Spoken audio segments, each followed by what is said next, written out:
Mel buat video mengenai scam tu ya. Saya hari ni sahaja dapat lebih 20 messages mengenai orang gunakan gambar, gunakan apa macam-macam lah. Wassalam Yus. Kongsikan kita punya posting tu dan bagi kita tahu yang XM ni cuma adalah platform. Tak ada nak melabur-melabur. Anda trade sendiri. Jangan letak duit kepada orang lain. Trade sendiri. Jangan ini jumpa online, anda pergi letak duit. Lepas tu tunggu duit. Mana ada benda-benda macam tu kan. Simple sangat. Pelik. Yang peliknya orang ni biasanya dia dah letak duit baru dia check. Dia dah 5-6 jam tak dengar cerita. 1 hari tak dengar cerita, lepas tu yang kena saya pun duk bergaduh dengan orang. Tetap bergaduh.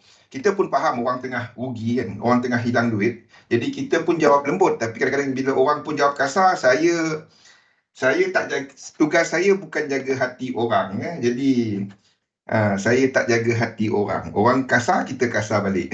Tu saya.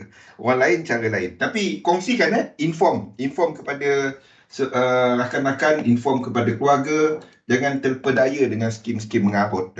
Okey. Jadi kongsikan. Saya pun tak sempat lagi nak kongsi. Saya tengok video ni tadi, baru tengok. Lepas tu kita dah live kan. Mel pun dah call saya. Okey. Jadi kita direct kepada apa yang kita jangkakan dalam pasaran untuk minggu ini Ingat apa yang kita kongsikan pada minggu lepas. Pada minggu ini, minggu lepas kita dah ada betul, Yus. Minggu ini perhatian kita adalah kepada 2 event besar. Satu adalah pada esok 8 hari bulan On the 8th kita akan ada midterm election.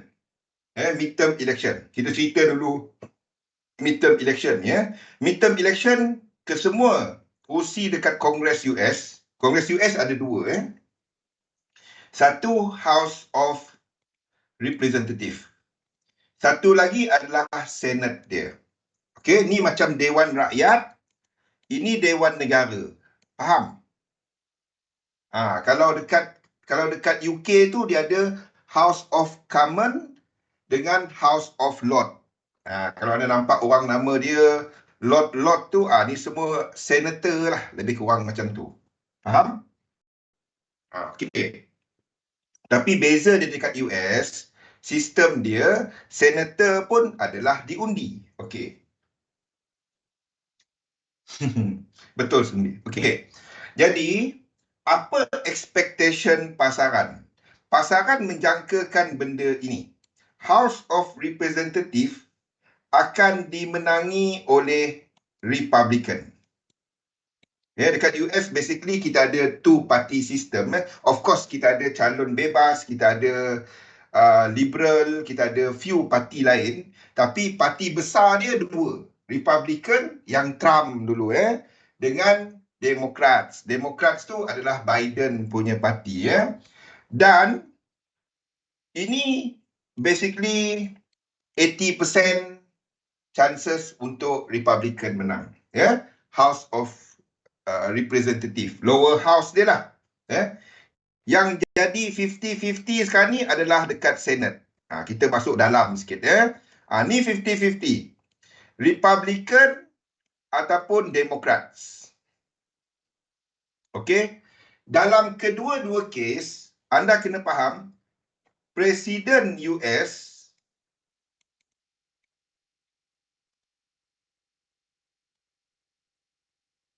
adalah dari parti Democrats.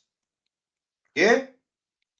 Fahamkan benda ni Jadi untuk satu rang undang-undang, untuk satu bajet nak lepas, dia kena lepas pertama sekali lepas dekat Kongres. Mula-mula dekat Kongres lah. Lepas tu dia kena di-endorsekan ataupun disign oleh Presiden. Dari parti Demokrat. Fahamkan benda ni Ni penting. Jadi, pasaran menjangkakan Republican menang untuk House of Representative. Apa jadi kalau Senate Republican juga menang? kalau Republican menang dekat Senate? Adakah itu positif ataupun negatif kepada market? Kalau dua-dua dia adalah Republican, kena faham sebarang rang undang-undang masih terpaksa menerusi presiden. Presiden boleh minta dia orang review balik, White House minta review balik. Bahasa dia adalah White House minta dia orang review balik supaya dibahaskan balik. Macam Agung tak nak sign lah, macam Agung tak nak sign, Parlimen meluluskan ataupun berbincang mengenai rang undang-undang, bekalan, tu semua adalah bajet lah kalau anda dengar bekalan-bekalan tu lepas tu bawa kepada Agung, Agung tak nak sign, dia orang bincang balik, bawa balik pada Agung, macam tu lah. Boleh faham setakat ni? Okey, kalau ini berlaku, itu adalah something yang positif. Sebab susah nak tukar-tukar polisi. Macam ekonomi, macam US tu ekonomi tua. Ekonomi lebih 300 tahun. Hampir 300 tahun dah. 1770 lebih. Sekarang ni dah tahun 2020. Jadi, dia nak kestabilan. Dia tak nak banyak sangat undang-undang duk tukar, bajet lebih-lebih. Dia tak nak benda tu. Pelabur tak nak benda yang terlalu banyak bertukar. Lainlah negara yang muda. Macam kita, macam Malaysia, macam Indonesia 1948 kan. 45 ke 48 Indonesia. Jadi ini semua negara, ekonomi kita masih ada lagi bahagian-bahagian kehidupan kita, perdagangan yang masih perlukan undang-undang polisi baru. Ini adalah positif untuk market. Representative House of Representatives dimenangi oleh Republican, Senate dimenangi oleh Republican, itu masih okey. Tapi tak berapa cantik. Tak berapa cantik. Okey.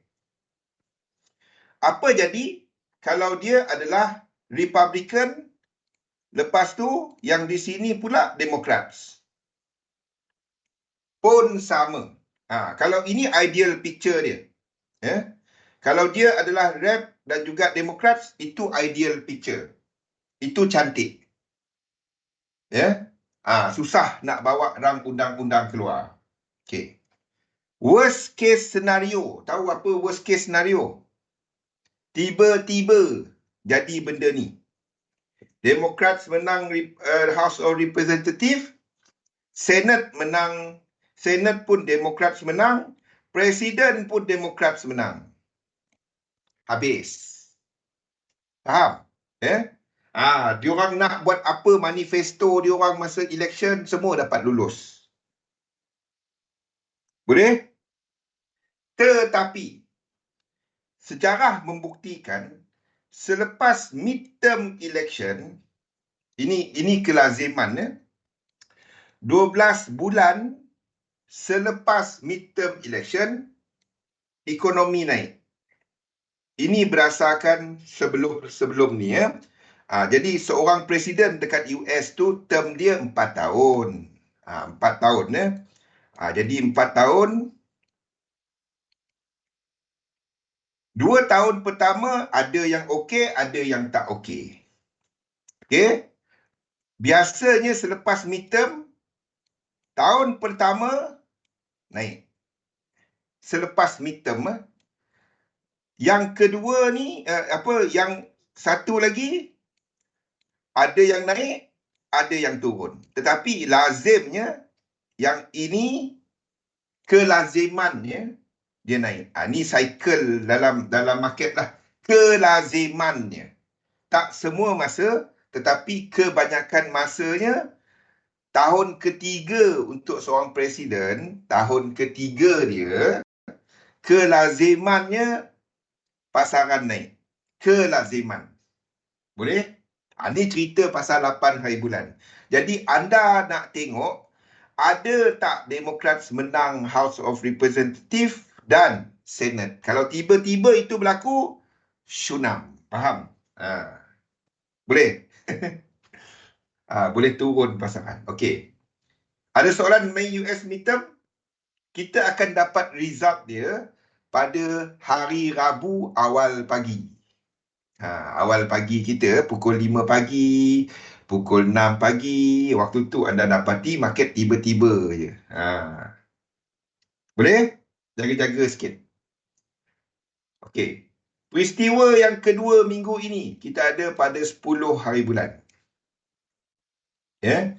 10 hari bulan kita akan ada data CPI. CPI ni adalah salah satu daripada data inflation dekat US. Kita buka. Saya tak nak orang kata Zul dah prepare semua. Saya tak jenis prepare. Anda pun tahu. Okey. Ni adalah expectation pasaran kepada US punya CPI. Di sini. Syunam. Tak, dia bukan bahasa baru, bahasa lama.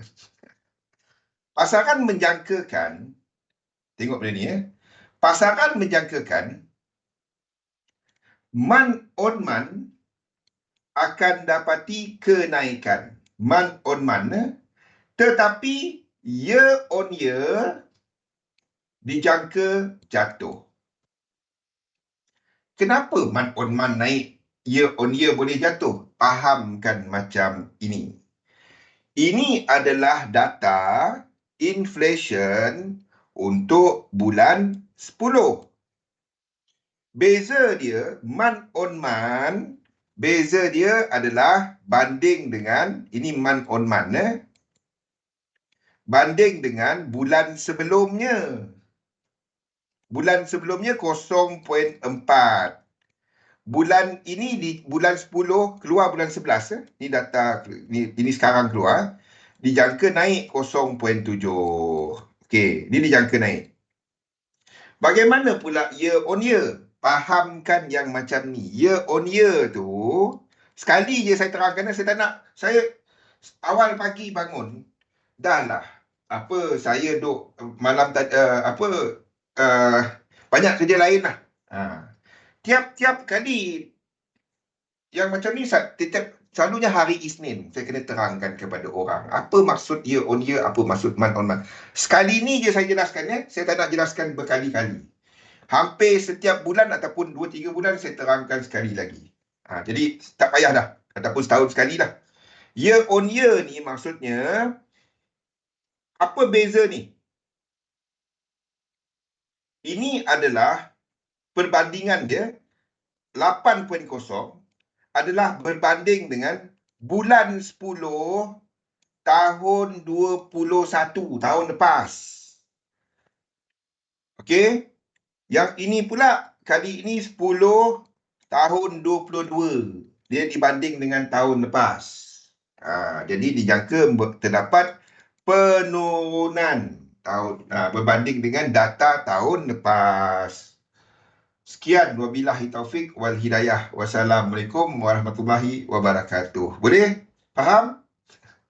Yang jadi perhatian sekali lagi adalah kepada data core CPI. Apa beza core CPI? Dah bunyi CD rosak, setiap bulan kita cerita benda ni kan Galih. Core CPI dia tak masuk yang benda yang bergerak banyak, volatile. Contohnya macam makanan, contohnya macam harga gasolin, energi kat situ. Setiap bulan kena explain. Jadi itu beza dia. Jadi perhatian adalah benda ni.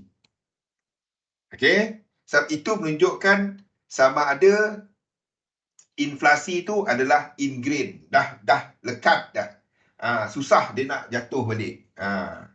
Dah memang dalam ekonomi dah. Sebab benda-benda asas yang naik. Benda-benda yang turun naik, macam harga cili, macam harga ikan, musim tengkujuh kan naik. Contohnya lah kan. Macam cili kan. Kalau musim hujan, harga dia naik sebab cili tak banyak. Contoh. Boleh? Tak payah terangkan lain kali, Atira? Boleh? Kali? Aiman? Okey. Apa pun, pasaran menjangkakan trend untuk year on year, dia punya risiko adalah benda ni. Tiba-tiba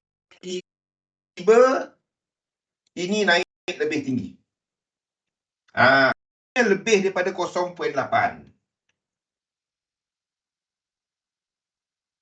Ada Sunbi. Ada yang tanya why itu apa? Tu lah, year on year masih okey lagi kalau tak tahu. Why itu apa? Aduh.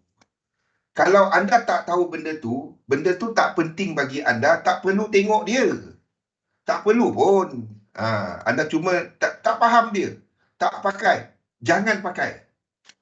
Kalau dia selama ni anda tak tahu, anda trade okey je. Tak perlu tahu. Tak perlu tahu. Simple. Boleh? Okey, now. Yang penting apa kita tengok dekat chart ya. Secara besarnya, setakat ini tak ada apa-apa perubahan.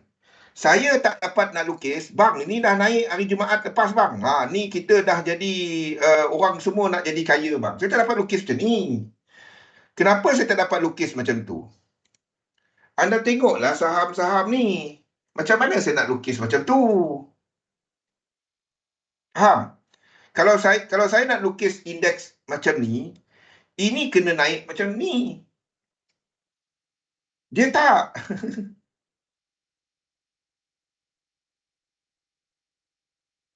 Untuk kegunaan diri itu bagus, Aiman. Sebab sebagai seorang trader, anda trade dekat financial market. Jadi kalau anda tahu itu bagus.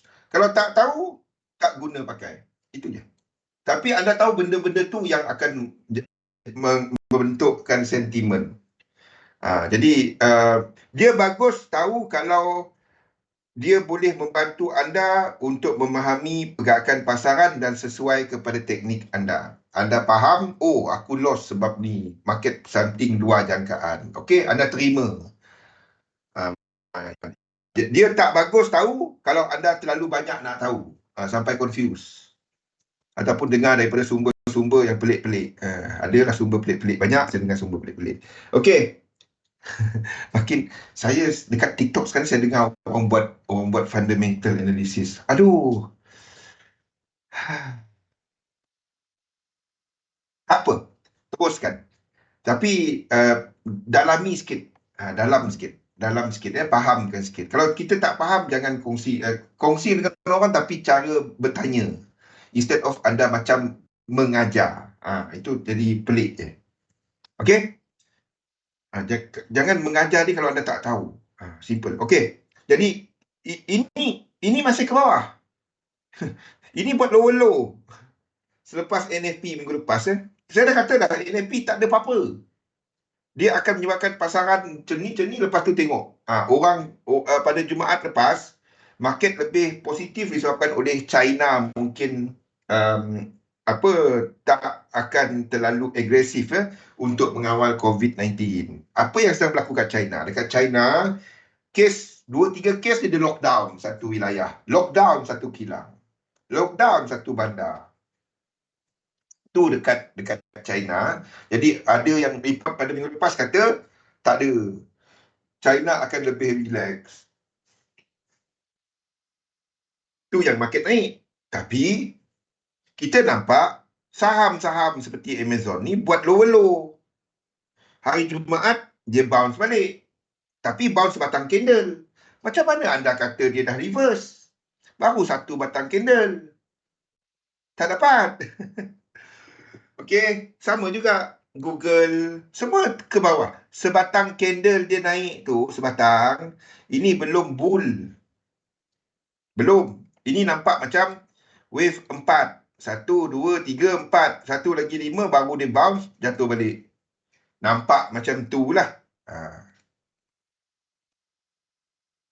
Okey, sebab itu saya belum dapat nak lukis untuk indeks macam ni. Tak dapat. Waalaikumsalam, Puan. Tak dapat. Saya tak dapat buat indeks macam ni. Sebab yang kita tahu di sebelah sini adalah corrective cycle, kan? Dah cerita berkali-kali, kan? Sini adalah 7. Ikut arah balik 8. Ini adalah motif count. Jadi motif count dikira sebagai 1, 9. Ini 10. Worst case scenario, dia naik macam ni. Lepas tu jatuh balik. Sama ke? Apa jadi kalau dia buat macam ni? Sama je.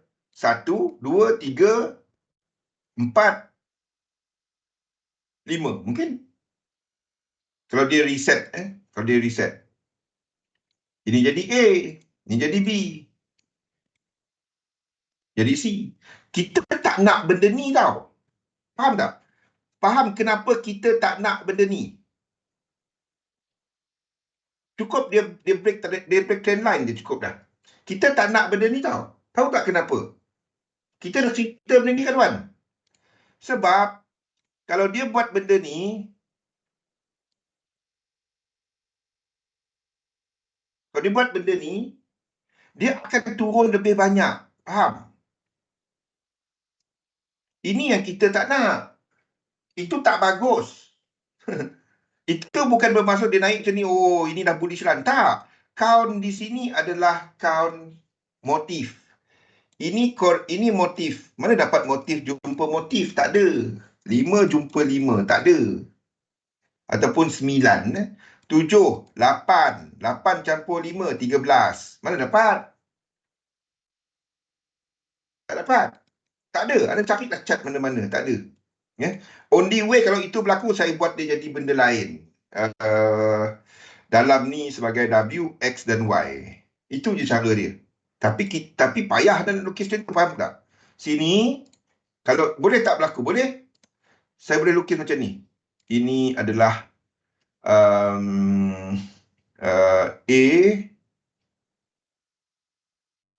ini adalah A, B, C, W. Sini X, sini A, ini B, ini C, or whatever. Ini A, ini B, ini C. Macam mana? A, B, C, W. Sini X, sini A, ini B, ini C.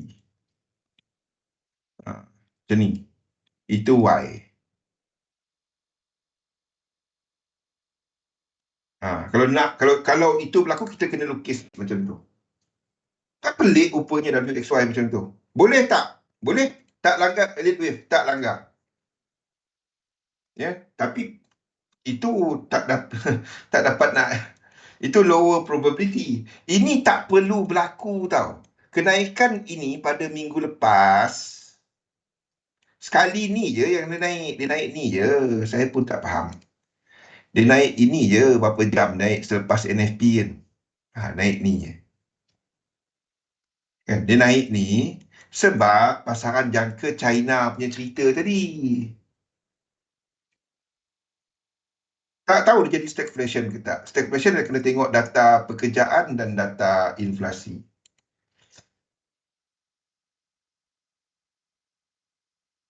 Perang dunia ketiga ke kan?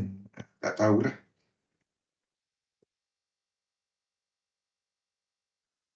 Saya dapat ceritakan benda tu, tapi untuk kita cerita teknikal je. Okay, so perlu tak dia buat benda ni? Tak perlu. Dia boleh jatuh dari sini. Ini saya boleh tandakan sebagai A, B, C, W, X, Y. 2. Lepas tu jatuh. Okay? Dia tak perlu buat ke atas ni. Masa ni anda belum buy index. Faham tak? Belum. Selagi dia tak break high ini, anda tak buy index. Lagi high ini belum break. Apa-apa kawasan ni adalah kiraan motif. Kita tahu struktur di sebelah sini adalah struktur korektif. Kiraan dia masih motif. Kalau dia naik ke atas, selagi dia bawah ni, anda masih cari sell. Faham? Tak ada, belum ada apa-apa. Katalah tertiba dia break atas, then itu cerita lain. Dan kita kena jadikan sini sebagai W, X, A, B, C, Y. 2 kat sini, ni jadi lain. Kalau itu berlaku. Ya. Hanya jika dia break. Boleh tak berlaku? Boleh. Tapi pelik lah lukisan anda. Anda pun tengok dia rupa pelik kan. Boleh? Boleh. Okey? Faham? So, tak ada apa-apa. Jangan sebab sebatang. Sebatang ni susah. Kadang-kadang tengok trader sebatang candle ni payah. Sama, tak ada pertukaran. Cumanya dia buat double. Sini buat double. Sama juga. Saya tak nak updatekan ini sebab ada orang trade Nasdaq, dia pergi trade setiap lekuk. Jadi sekarang ni saya tak nak. Ini 1, ni 2, ni 3, ni 4, 5, 1, 2, 3, lepas tu jatuh bawah balik. Ataupun ni 1, 2. Okey? DAX pun sama. Dia masih lagi dalam high. Ni dah break. So, 1, 2, 3, 4, 5. Ataupun dah lengkap. Sini 3, ni 4, ni 5 jatuh ke bawah. Tak ada apa-apa. Tak ada. UK 100, JP apa ni? UK 100 maybe sama. Ataupun dah jatuh. Saya boleh lukis 1, 2, 3, 4, 5. Nampak? Lower time frame. Boleh? Nampak? Dapat tak saya lukis 5 kat situ? Kan? 1, 2. Nampak? 1, 2. Nampak ini full reset? Cumanya saya tak buat lagi disebabkan masih ada kemungkinan untuk ini merupakan lekuk 4. Boleh tak lekuk 4 jauh daripada 2? Dia baru saja ada 3 channel. Okey, cumanya lekuk 3 kat sini tak jelas sebab tak ada divergence. Jadi kalau tak ada divergence, itu bermaksud ini mungkin merupakan apa kali? Diagonal. Dia habis 1, 2, 3, 4, 5. Ya. Kalau dia ada divergence, saya dah habiskan kat sini dah. Dia tak ada divergence. Satu mungkin dia buat kat sini lagi. Apa pun anda tak pergi buy dia. Dia boleh habis. Okey. Sama je. Span 35 also the same. Okey, UJ. UJ sideways. Sideways. Nothing. Anda nak buy. Sini ada 3. Nampak? Kalau dia correction, 3 dah habis. Boleh naik. Anda nak sell. Setakat ini penurunan dia adalah 3. Faham? Boleh je naik. Kalau dia 5, 1, 2, 3, 4, 5, mungkin 1, 2, 3 untuk sell. Ada juga kemungkinan dia. Ini baru 3. Tak ada. 1, 2, 3. Boleh tak dia habis? Boleh kalau kita katakan ini correction. So, sideways tak ada apa-apa kat dia. Tak minat. Okey? Euro JPY. Ini nampak motif. Okey? 2 ni mungkin tak habis itu. Sebelum jatuh. Ataupun alternatif dia, dia dah lengkap. 1, 2, 3. Tak break low. Boleh je naik ke atas. Ini flat. A, B dan C. Apa pun anda tak trade di situ. Kalau dia buat ke atas, kita akan alihkan ini 3, sini 4, sini 4 dan kita 1, 2, 3, 4, 5. Kita extendkan ini. Okay. Saya cuma minat kepada yen pair di bawah ini nanti. Kalau dia buat ke bawah. iaitu bukan kepada EJ tetapi sebaliknya kepada GJ. Saya nak buy dekat sini nanti.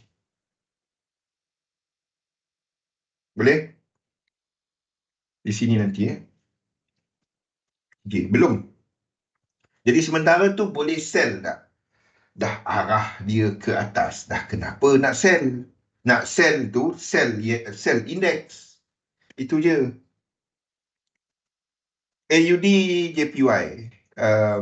Nothing. Tak ada. Sideways. CAD JPY. Benda sama. Nothing. Okay. Dollar. Ni yang menarik. Saya nak buka kat trading view.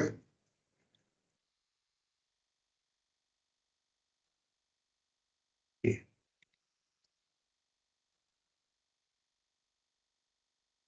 Kita ambil gold.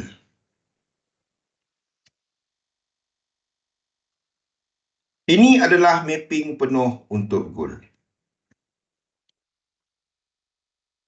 Apa yang kita bincangkan pada minggu lepas, Galih, Sunbi, Atirah, Wan, Farouk, Dil, Wassalam. Apa yang kita bincangkan minggu lepas? 5-3 dan 3-3. Okey. 5-3 adalah untuk aset. Ekonomi basically kita sedang melihat 3 benda. GDP, inflation, okey, dan satu lagi apa dia? GDP, inflation serta employment. Tengok, anda jadi bank, central bank, cara anda berfikir macam ni. Anda tengok dia 3 benda ni. Kenapa kita tengok 3 benda? Sebab central bank tengok benda ni. Boleh? 3-3 kita sedang melihat kepada komoditi dan satu lagi currency. Okey, beza dia komoditi mula dari bawah. 3-3. Currency atas ataupun bawah. Depend dia kepada mata wang apa. Tengok Ekonomi dunia, kalau kita lihat daripada sejak direkodkan, adakah trend dia menurun ke menaik? Saiz GDP daripada sudut US dollar. Adakah GDP makin naik, nilai GDP makin naik, makin turun?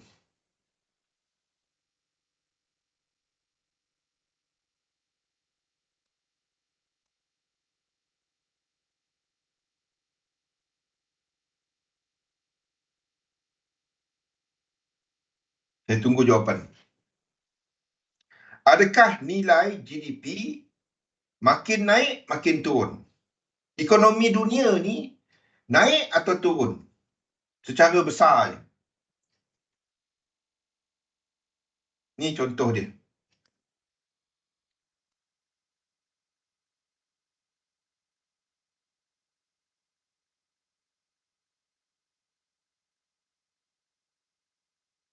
Secara besar kan? Kita ambil mana-mana. Kita ambil US lah. Kita ambil US, kita ambil GDP, kita ambil GDP ni. Nampak? Boleh? Ekonomi slow down bang. Ya. GDP naik. Okey? Tengok Malaysia bang. Okey, kejap. Mana Malaysia? Malaysia.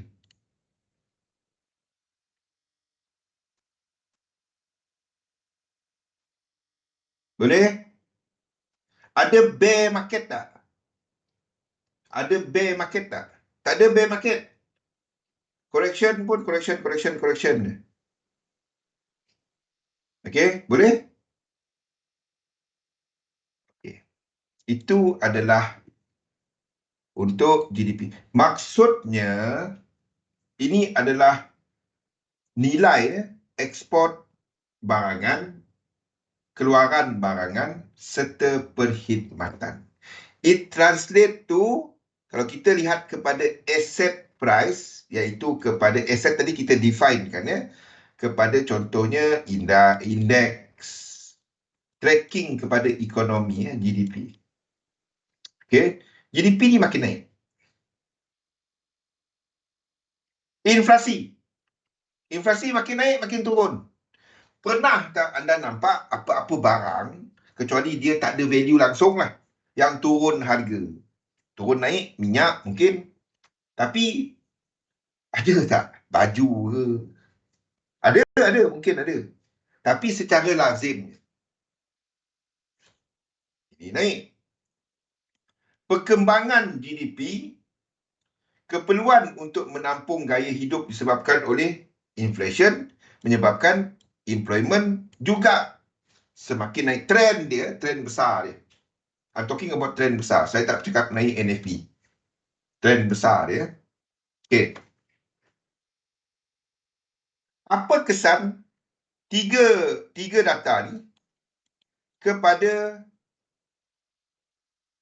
harga aset, kepada aset? Nilai aset, jumlah aset. Anda kena faham aset pun makin lama makin banyak. Aset ni dia ada dua. Satu physical asset, satu lagi adalah paper asset. Faham maksud saya? Physical asset contohnya anda simpan gold. Contoh untuk paper asset bagi gold, anda beli ETF, financial asset.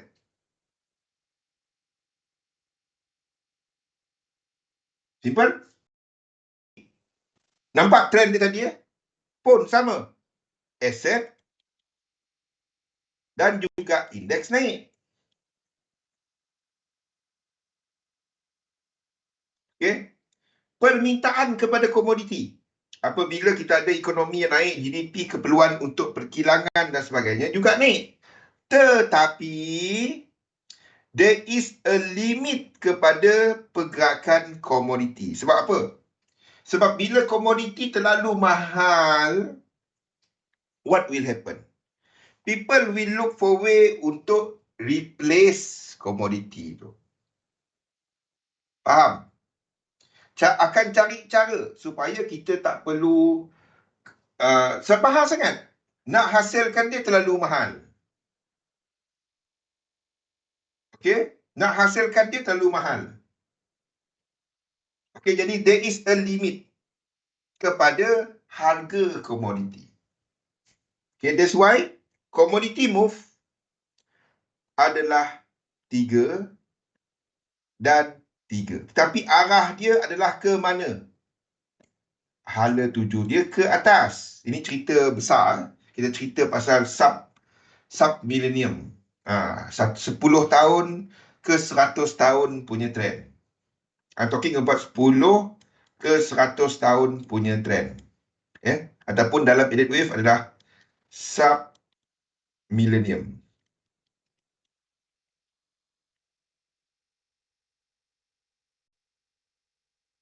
Okay, ni apa kita bincangkan minggu lepas. Kita masuk dalam sikit. Itu adalah untuk komoditi. Dia sedang melengkapkan 100 tahun, 200 tahun punya cycle. Sub-millennium. Ni adalah A, B untuk gold. Gold lain cerita, gold lain sikit. So, gold ni obviously 5 lekuk.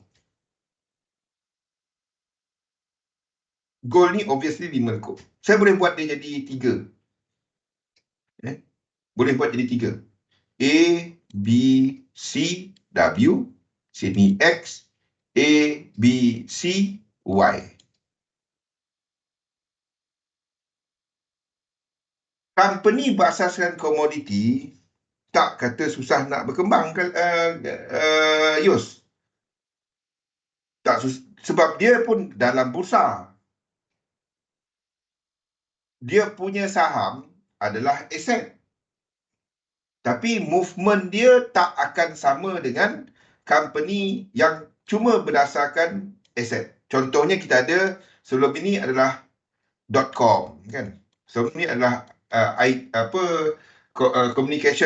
communication technology punya saham, kan? Apple apa semua. Next, anda rasa apa? Lepas ni next. Anda rasa apa? Next, anda rasa apa? Apa sektor yang akan meletup lepas ni? Inflation, apa yang orang sedang duduk cerita sekali? Inflation going up, kan? Inflation tu maksudnya cost untuk nak hasilkan produk dan juga perkhidmatan untuk GDP.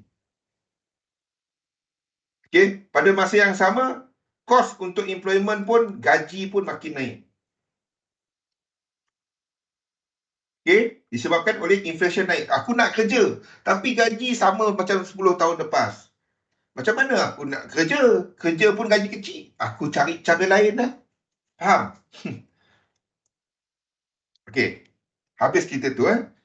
But, saya boleh lukiskan goal macam ni. WX 1, 2, ataupun seperti kita lukiskan lah. Boleh? Ya. Cumanya, di sini,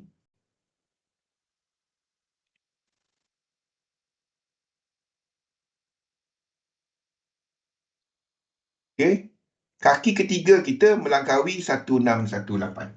Satu kita kena lukis dia sebagai 3. Tak dapat. Satu kita kena lukis dia sebagai 3. Tak dapat cara lain. Now, kenapa saya nak ceritakan benda ni?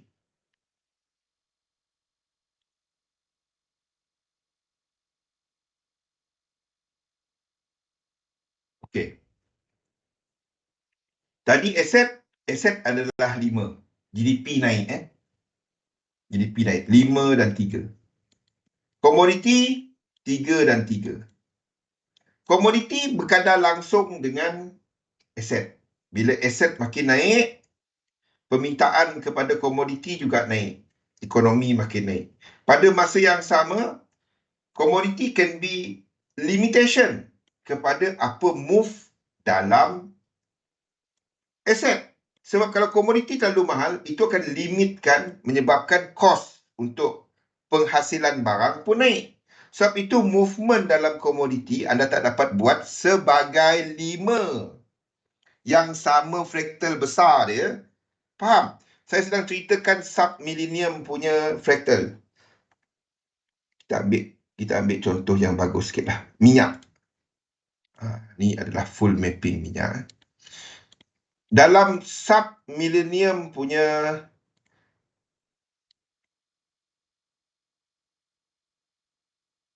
fraktal ataupun yang merah ni, saya tak dapat lukis di sini 1, 2, 3, 4, 5. Tak dapat. Saya kena buat dia sebagai 1, 2 dan 3 untuk habiskan W. Nampak kat situ, Yus?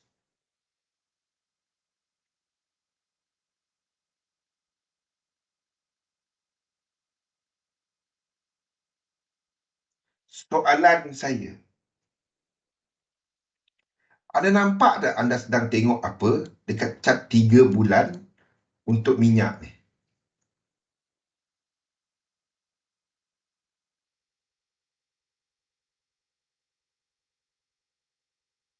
Kita buka satu lagi cat.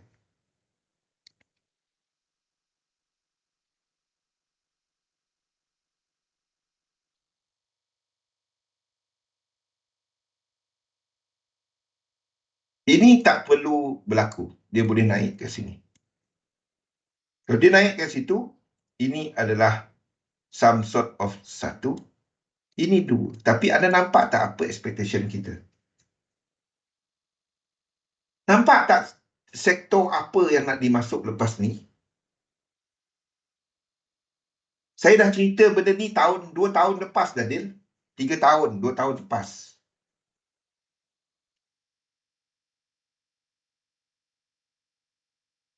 Okay. In order untuk ini nak naik, komoditi, Kenapa saya ceritakan benda ni? In order untuk nampak komoditi untuk pecut, apa yang tak boleh berlaku? Nampak tak di belakang ni apa? Komoditi, bukan setakat energi.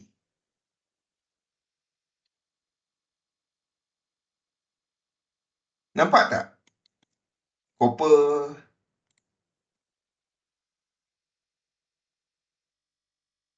Apa belakang dia ni? Apa belakang dia?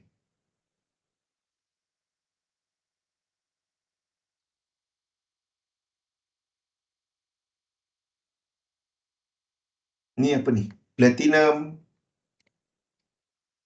In order untuk ini berlaku,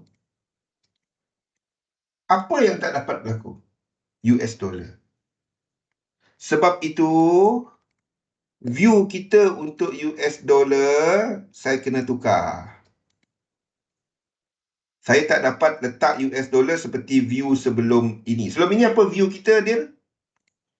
Sini adalah satu. Sorry. Sebelum ini view kita 1, 2. Macam mana view kita? Oh, view kita sebelum ni adalah macam ni.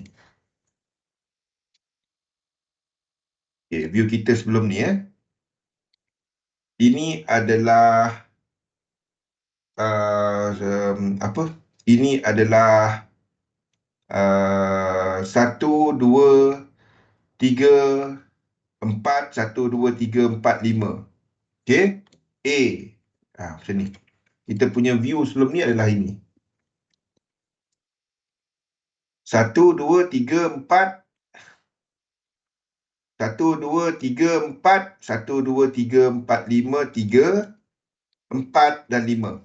A, B, C, X, Y.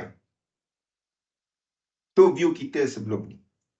Tapi kalau ini berlaku, komoditi dapat tak naik? Disebabkan itu, dan thank you sebab saya tak nampak benda ini sebelum ni. Saya tak nampak benda ni. Ni maksud saya.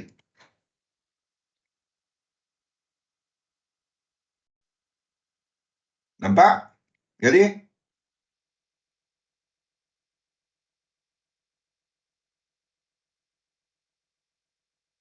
sebab itu saya turunkan A ni ke sini. Lepas ni kita cerita apa kesan dia. Dan untuk dolar, melekapkan sama ada W, ni Y kat sini nanti, sama ada W ni ataupun yang lain. Dah ada reset. Saya tak nampak benda ni. Kalau kita buka dekat sini, mana nampak? Kat sini. Mana nampak? Faham dia? Ni tak nampak. Sekarang ni saya tukar. Sebab kita punya ni sampai sini je. Sini saya tak nampak. Sebelum ni kan kita letak sini sebagai 4. Ini 1, ni 2, ni 3, ni 4, ni 5. Ingat tak?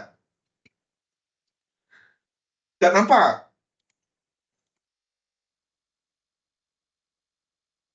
Kita tak cukup kat sini. Jadi bila tu yang bila saya buat nota itu, adalah nota baru nanti.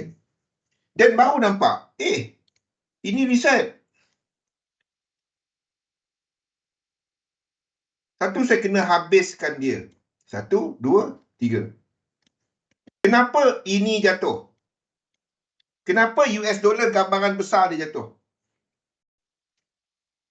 Kita bukan cerita hari ni, cerita cycle ni tau. Cerita ni adalah dari sini.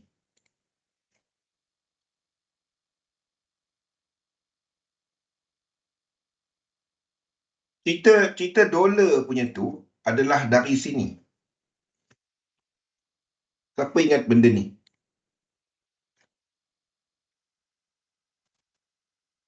Siapa ingat cat ini? Ni kena kat sini.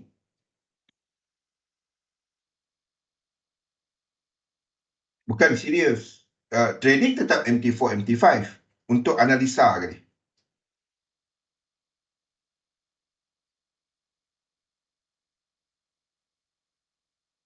Kita kena habiskan dia di situ.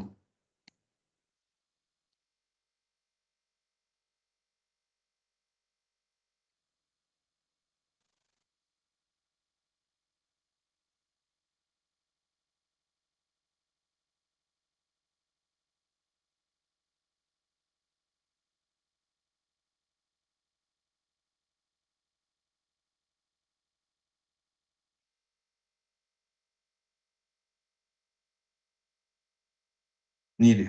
Masih ada US dollar punya kekuatan, masih. Cat ni kan. Masih ada kekuatan US dollar, masih ada. Don't get me wrong.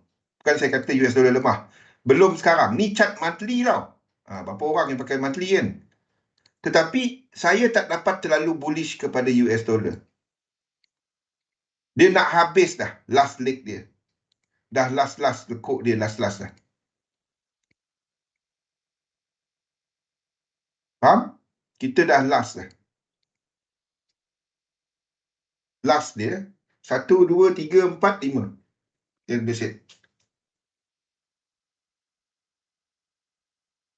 Kita kena habiskan cycle dia. Nampak cerita ni? Sekali anda nampak, anda cuma nampak 3. 1, 2, 3. Belum. US dollar belum habis. There will be a 4 and a 5.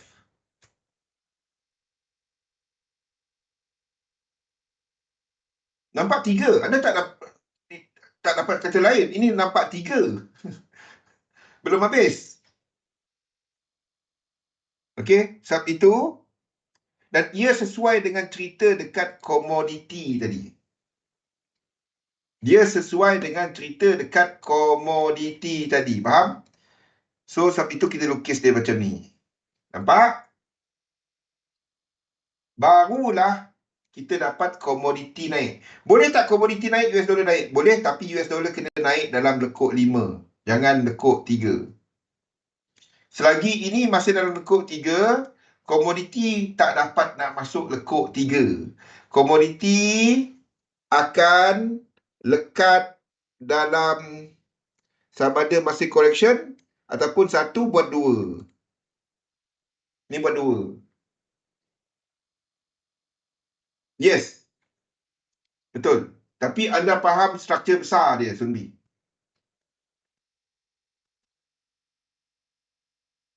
Yeah. Commodity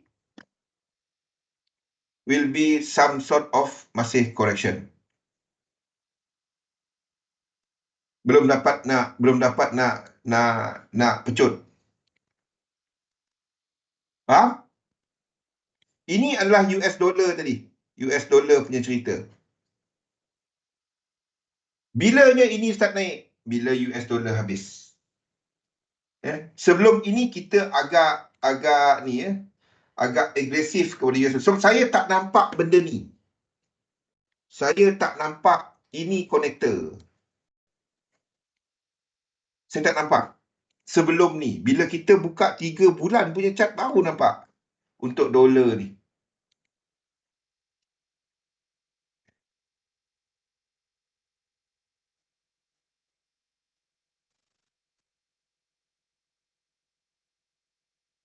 Okay. Bila saya buka ni, baru nampak, ada connector. Ini 3 bulan punya connector tau. Bukannya connector 1 hour. So, kita ambil, ingat struktur dia adalah 3, 3 dan 3.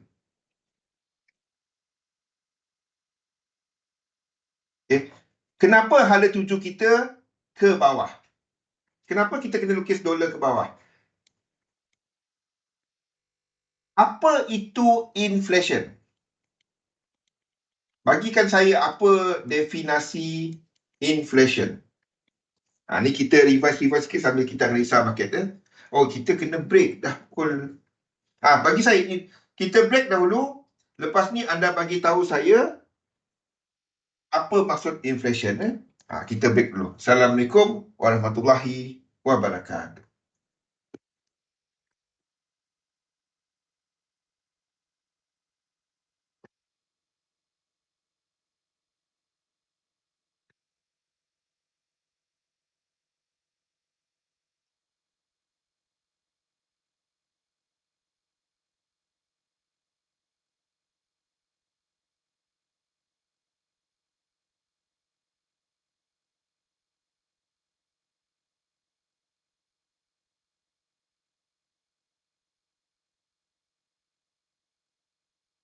Break, man.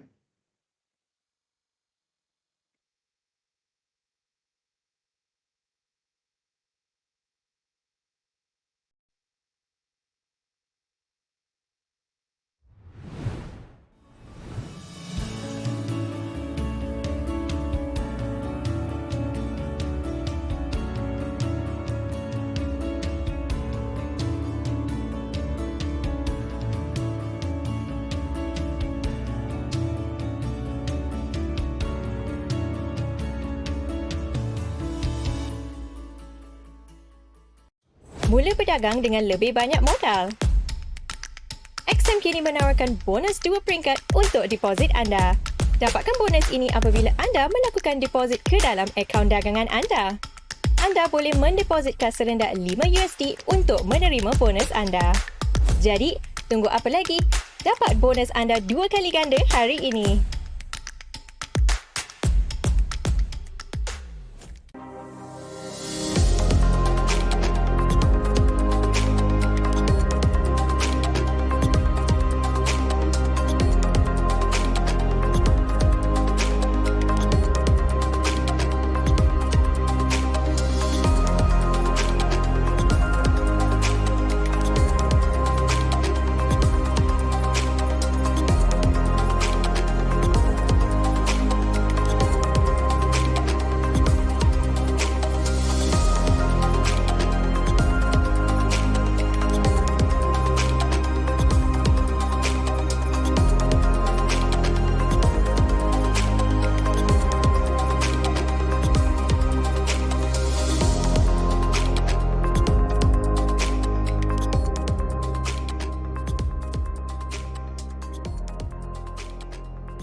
Ingin memperoleh $35 hari ini?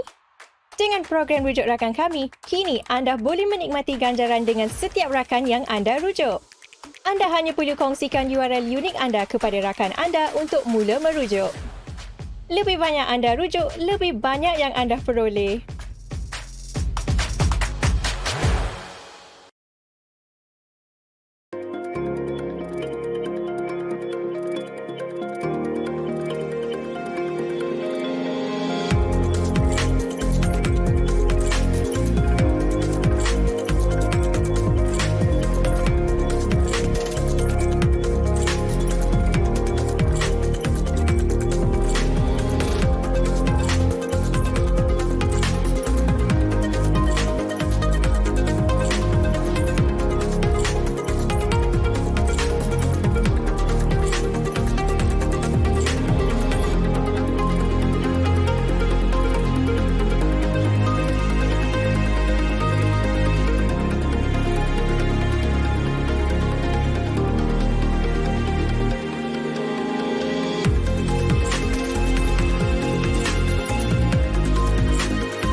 Ingin mendapatkan bonus percuma apabila anda berdagang?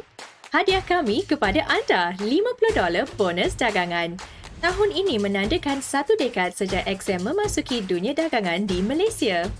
Tuntut bonus dagangan anda apabila anda membuka akaun nyata pertama anda dengan kami. Ia adalah semudah itu.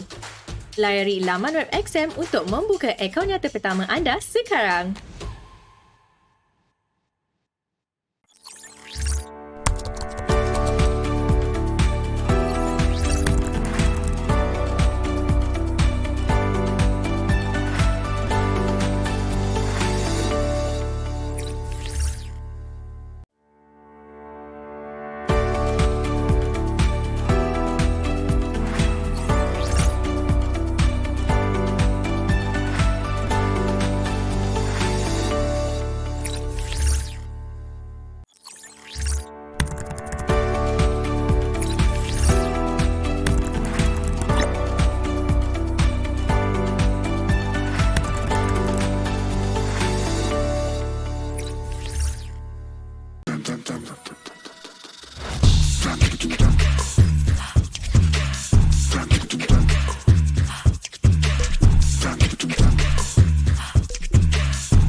Pedagang bijak tidak pernah ketinggalan.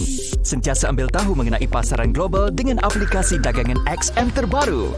Nikmati akses ke lebih dari 1,000 instrumen termasuk Forex dan CFD pada saham, indeks, logam dan tenaga.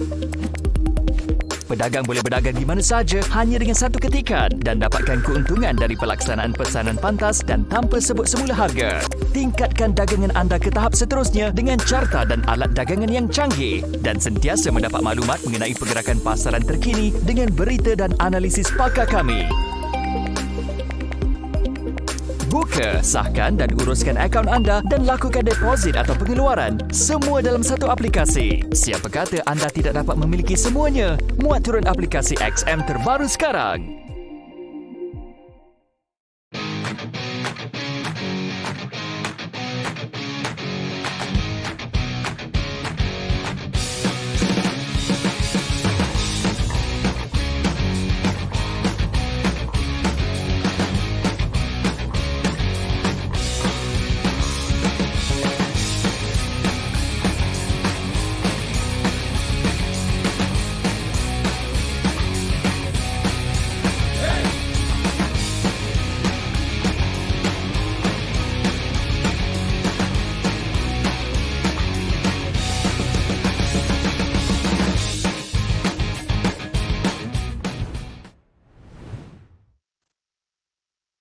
Okay, Assalamualaikum warahmatullahi wabarakatuh. Salam sejahtera.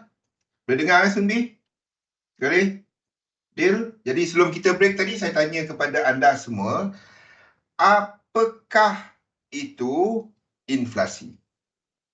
Secara asasnya, inflation adalah kehilangan keupayaan pembelian. Itu je. Loss of purchasing power. Dulu RM10 anda pergi keluar rumah confident boleh bawa. Kalau dekat area rumah saya tinggal area PJ dekat dengan Evolve Mall, sebelah pun Evolve Mall. Kalau RM10 tu kalau setakat nak pergi ke KL boleh je. RM10 masih confident lah, boleh balik sampai rumah balik. Sekarang ni RM10 nak bawa pergi mamak bawah rumah saya pun 5-6 kali fikir cukup ke tak ni RM10 adalah bawa RM10 lagi. Okey, itu dia. Petaling Jaya. Okey. Tu dia. RM10 dahulu kalau anda masuk kedai, keluar kedai adalah barang 5-6 barang boleh beli. Barang yang sama anda dah kena bawa ada 3 ataupun 5 duit color merah tu. Dia tarik pun RM3, betul? Dulu 90 sen, 80 sen kan. RM1. Biasa RM1 kan. Itulah dia. Apa maksud dia? Anda perlukan, ni saya baru perasan cat ni ada tak betul. Tak apa. Sekejap dia nak update dia. Ni sini. Ni sini. Kita boleh buat dia jadi flat. Tapi ni nampak macam lain. Buat jadi flat. Tak susah. A, B, C.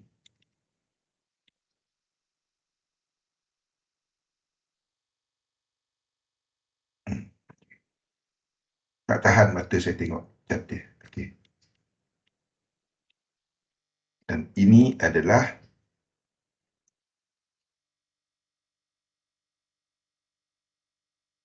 saya aturkan cat ni.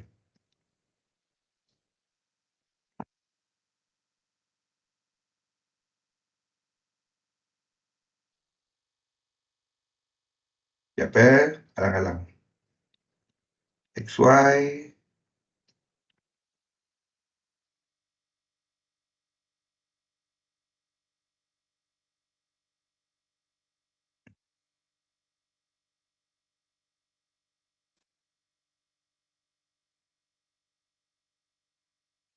Tak tahan mata saya. Okey. Okey. Jadi kita tahu ini loss of purchasing power untuk yang ini.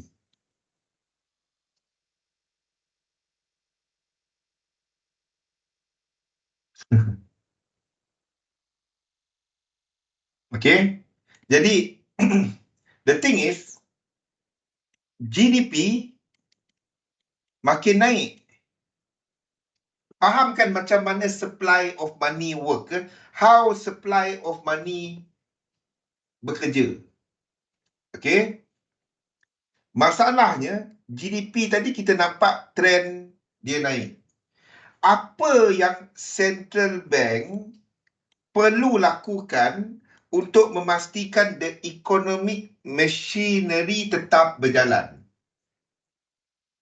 Apa yang central bank perlu lakukan? Tak kisah Fed ke, Bank Negara ke, Bank of Indonesia ke, apa-apa.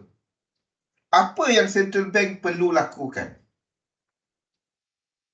Kerja central bank memastikan likuiditi pasaran berada pada tahap optimum. Apa maksud dia? Nak faham dia macam ni ya? Dengar betul-betul ni ya, Din. Okey. GDP tadi adalah nilai untuk barang dan perkhidmatan. Okey. Dan untuk nilai itu terbentuk, kena berlaku transaksi.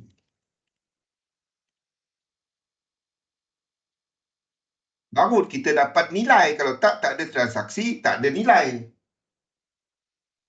Okey. Anggaran untuk jumlah transaksi melibatkan barangan dan perkhidmatan dalam bentuk mata wang sama ada US dollar, ringgit, yen. Banyak itulah lebih kurang yang perlu disediakan oleh central bank. Faham tak? Bukan QE belum sampai kat QE lagi, Kadir. Faham tak?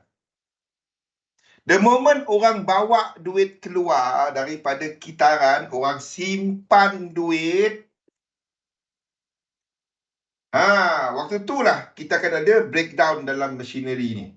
Bila orang simpan duit, bila orang tak belanja, bila ekonomi dianggap tak bagus, ada risiko, itulah risk on, risk off tu semua.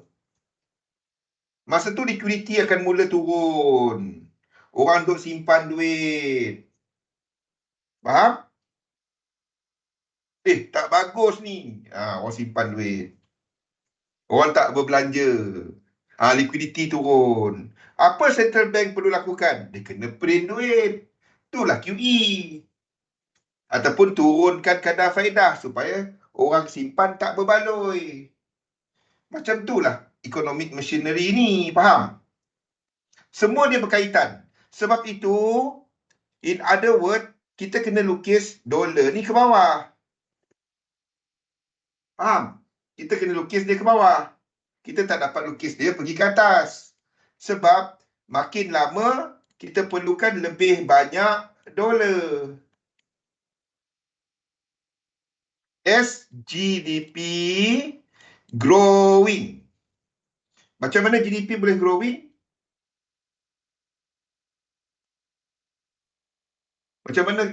Inilah innovation. Inilah all this innovation. Innovation dan juga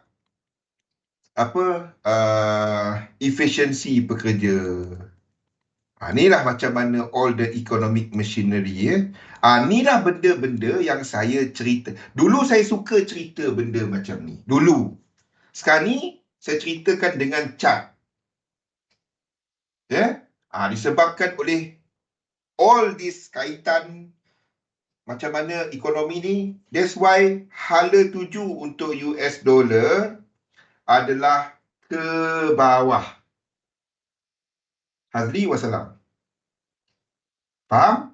Sebab itu hala tuju dia adalah ke bawah. Anda tak dapat lukis dia ke atas macam ni. Untuk US dollar. Terutamanya against mata wang apa? Kalau kita bercakap ni dollar pair, tengok macam mana kita lihat lihat struktur. Saya ulang daripada Jumaat. Hari ini sepatutnya kita masuk kepada elite wave, tapi besok kita cerita elite wave. Saya nak anda faham macam mana kita come up with structure ni dahulu. Okey? Boleh? Kenapa kita duduk lukis indeks nak ke atas dia? Kalau dia turun ke bawah, kita cari untuk dia ke atas. Okey? Sebab GDP tadi. Of course, bila ni kita akan habiskan struktur ni ke bawah, nanti kita sell. Tapi ultimately anda nak buy dia. Okey? Sebab aset tadi 5.3. Okey. Now dollar. Bagaimana kita melihat dollar ni? Sebatang candle biasa. Itu bukan fundamental sendiri. Kali bila orang cerita ini fundamental news, the moment anda dengar ini fundamental news, anda keluar daripada live tu ke apa. Itu bukan fundamental. Itu sentiment. Bahasa pun dah salah. Itu bukan fundamental. Itu sentiment. Yang saya ceritakan ni fundamental kepada sifat instrumen tu. Ini yang saya ambil macam mana kita melukis. Faham? Now, balik kepada US dollar. Faham Dollar index 3 ke arah mana? 3 ke arah bawah.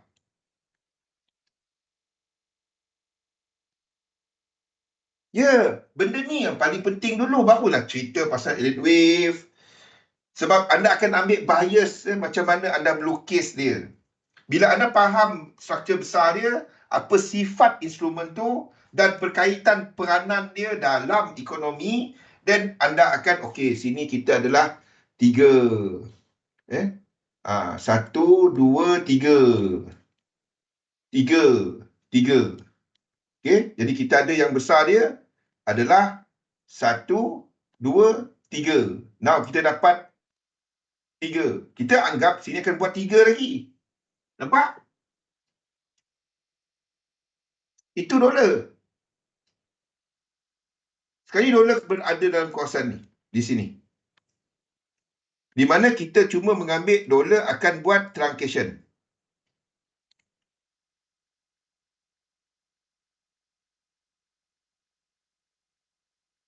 Kita anggap dolar tetap truncation. Dia berada dalam 618764.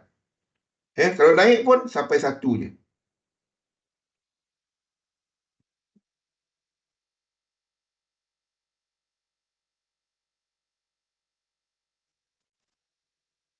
Kita berada dalam zon di mana dia boleh flip. Sebab itu saya kata dolar tu bila-bila dia boleh flip. Ni berada dalam 618764. Nampak? Ni berada dalam di situ. Bila-bila dia boleh jatuh. Ataupun dia nak buat 3-4 daripada situ. 3-4 dan 5. Itu yang kita sedang lukis sekarang. Kita akan habiskan 1. Tak kisah 7618 tu kita tak tahu. Okay. Now. Dolar. Dalam dolar punya kumpulan, dia ada 2 set. Satu adalah dolar pair biasa. Dia terdiri daripada euro, terdiri daripada GBP, terdiri daripada chef, PLN, NOK dan SEK. Ni antara mata wang biasa lah. Satu lagi adalah kumpulan KOMO. Okey. Yang pertama adalah AUD, NZD dan CAD. Ni anda tengok Apakah sifat pergerakan dolar against euro? Apa sifat dia?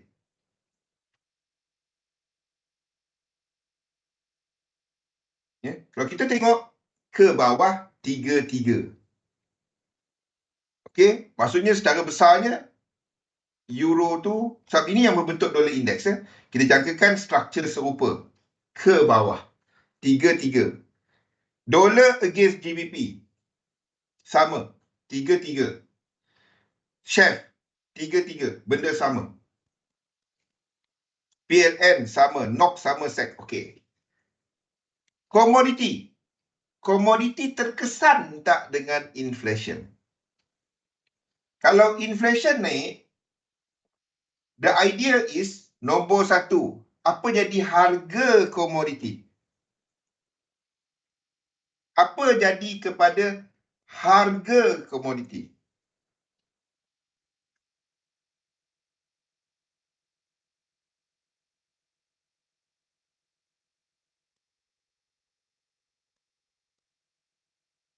Tengok apa yang kita dah mapkan daripada dolar. Kita dapat chart dolar, ada dapat chart yang lain-lain.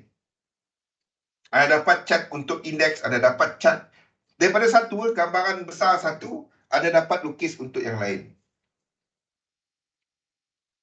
Inflation up, commodity up. Boleh? Maksudnya, struktur di sini nanti dekat against Euro, GBP, Chef, PLN, NOK, SEK, ini mungkin akan buat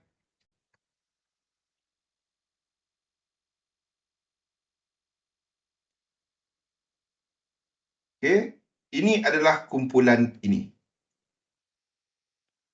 X kepada Y akan buat 3, 3 dan 3, di mana ini akan jadi W, X dan Y.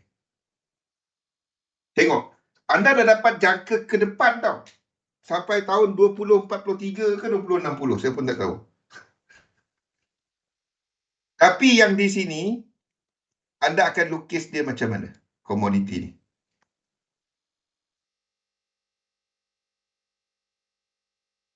Faham tak, Dil? Jangkaan ke depan untuk komoditi ni.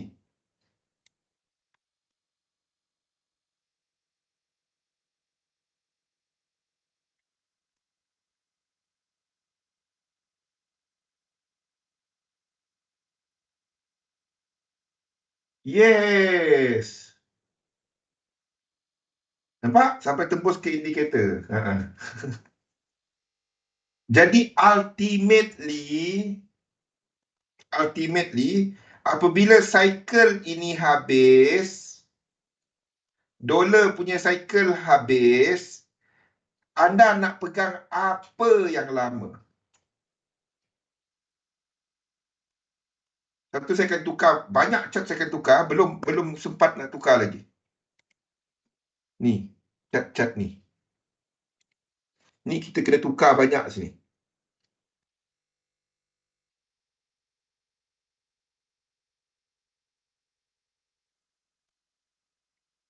Ni semua kita kena tukar ni.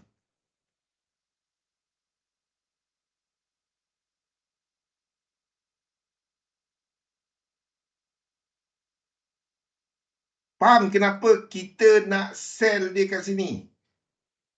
Faham tak kenapa kita nak sell? Faham tak kenapa kita nak sell dia kalau set up ini berlaku nanti? Faham tak kenapa kita nak cari untuk ini semua?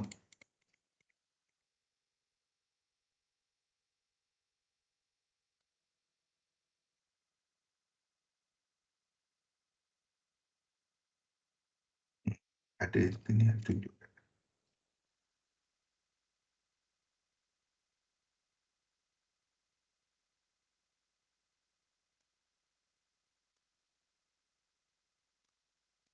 Faham? Ini nanti.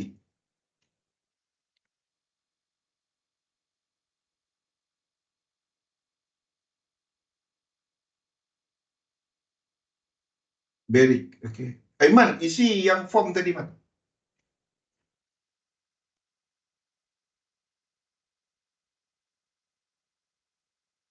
Faham?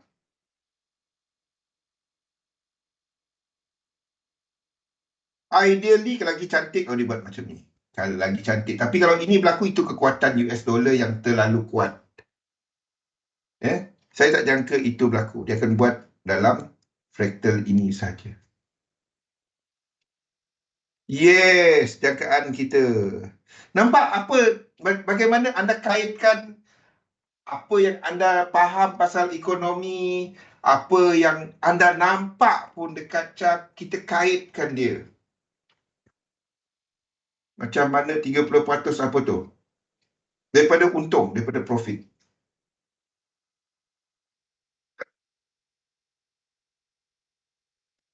Untung saja. Kalau untung dia tolak, kalau rugi dia tak tolak.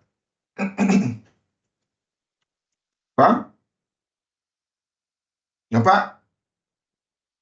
Jadi structure di sini nanti will be 3.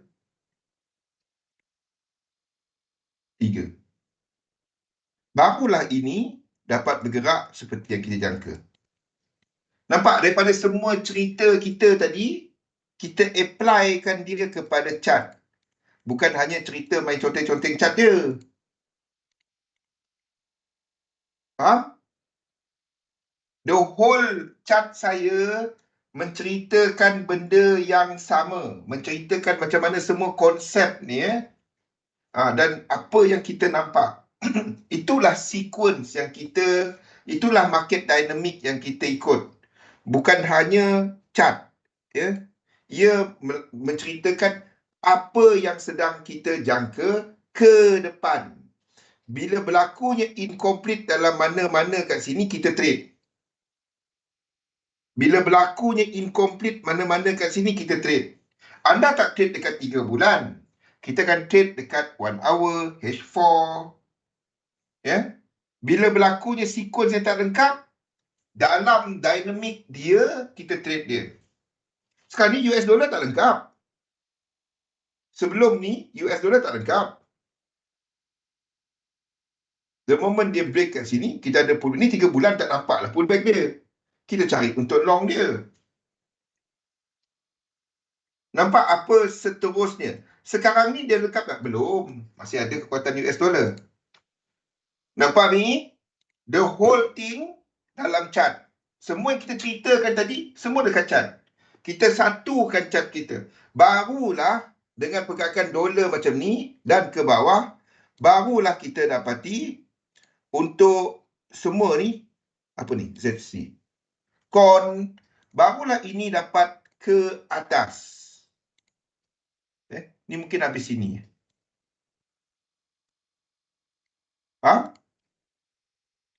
Barulah ini semua dapat ke atas.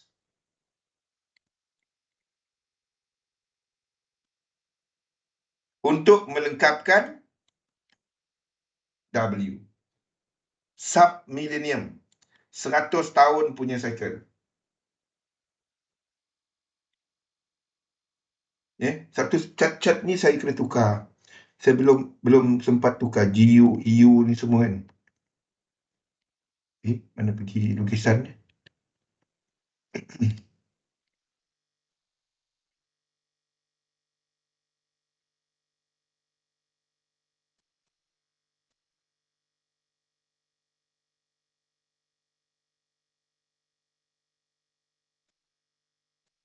Cat-cat ni semua saya kena tukar.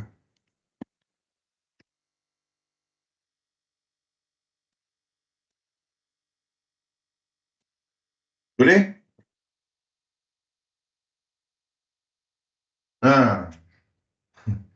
Dia tak ada secret-secret.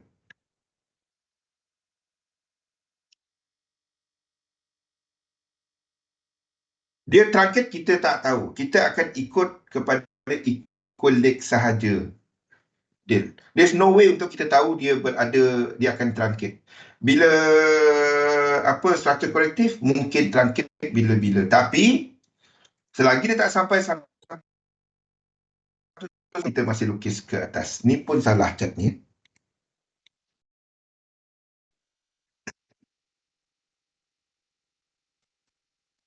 Ni dia.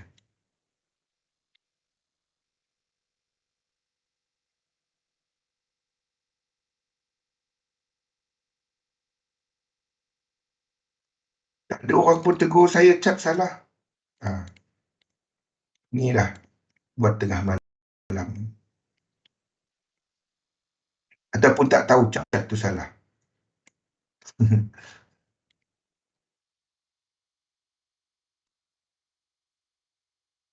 Tahu tak kenapa saya kena tukar tu? Tak tahu. So, kita akan assume dia dari kosong. Ya. Kalau saya ambil macam tu tadi, yang dalam ni akan ada lebih daripada 100%. Jadi kita nak jadikan ini, maksudnya kita nak jadikan Y ni kepada WX ni 100% daripada kosong. Faham tak? Satu klik kena tukar dia. Supaya dia berada dalam 100%. Kalau kita ambil kepada kosong di sini, mana kosong dia? Orang situ lah. Supaya sini berada berdekatan dengan 100%.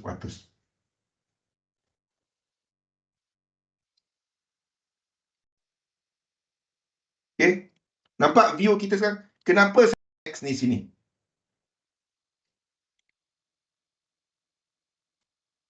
Kenapa? Sebab kita nampak untuk indeks dah sedia untuk nak pergi. Ni saya lukis 618764 je. Tapi boleh tak dia pergi jauh lagi? Boleh? Okay, boleh tak dia pergi sampai sini? Boleh? Lukis 618764. Yes. Sebab tak nampak dekat, kita tak buka chart 3 bulan.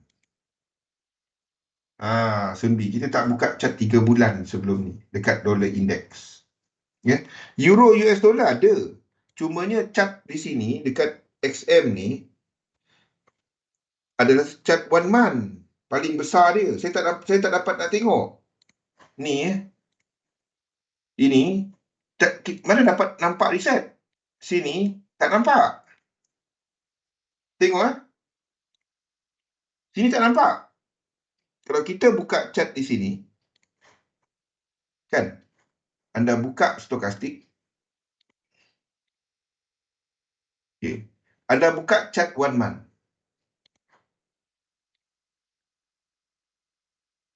Tak nampak.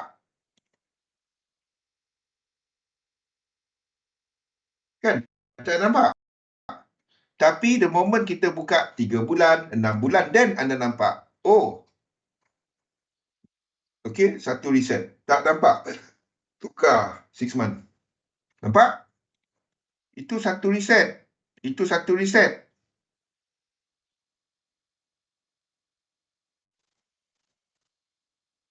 Boleh? So kita pakai dekat MT5 tu. Tak nampak. Saya tak nampak. Then, masa saya buat tu yang saya tukar semua chart. Itulah sebabnya kita tukar semua chart ni.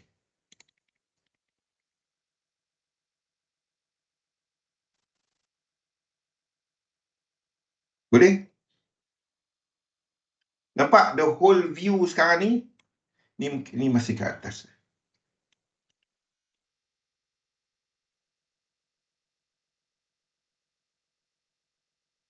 Ini masih lengkapkan 3 ke bawah. Sama juga dengan dollar index. Itulah masalah ni.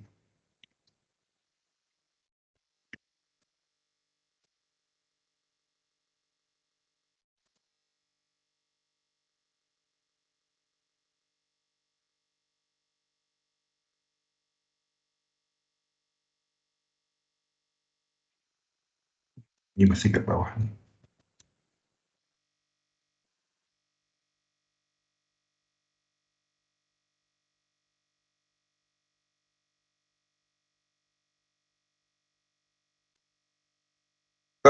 Guna dekat investing dia. Investing.com. Investing dapat kan? Kalau anda guna investing.com.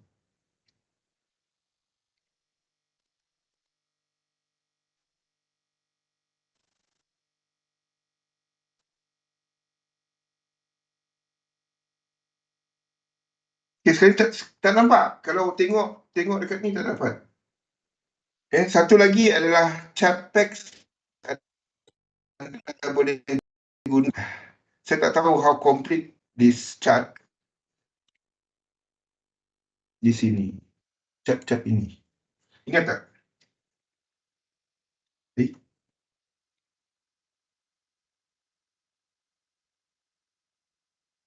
Dia ada limitation kepada ni. Sebab data tak banyak. Data price tu tak banyak. Itu salah satu dia lah. Coifin.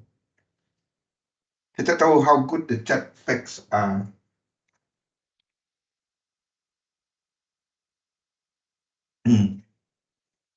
Boleh tengok dekat ni lah. Tengok ada tak euro US dollar contoh.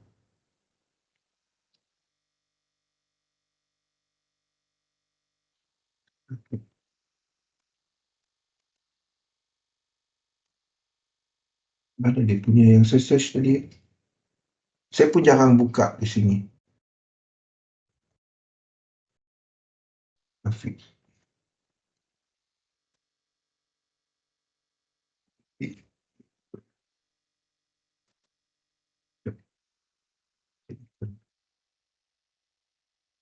Buatlah kalau ada data dia. Sini pun boleh. Sini boleh dapat data chart 20 tahun. Oi, Del. The whole chart punya ni kan. Ni berapa time frame dia, monthly. Anda bolehlah buang semua ni. SMA semua ni boleh buang. Lepas tu masukkanlah dia punya ni. Kalau indikator dia. Ada tak indikator? Boleh carilah.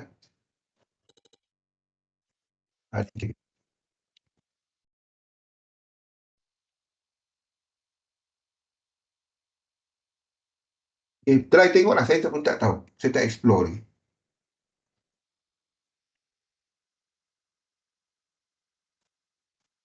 Okay.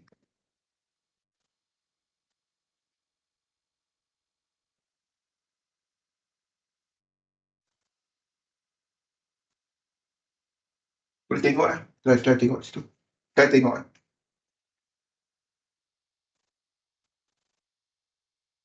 Okay, faham? Okay. Yen pula. Yen saya tak sempat lagi.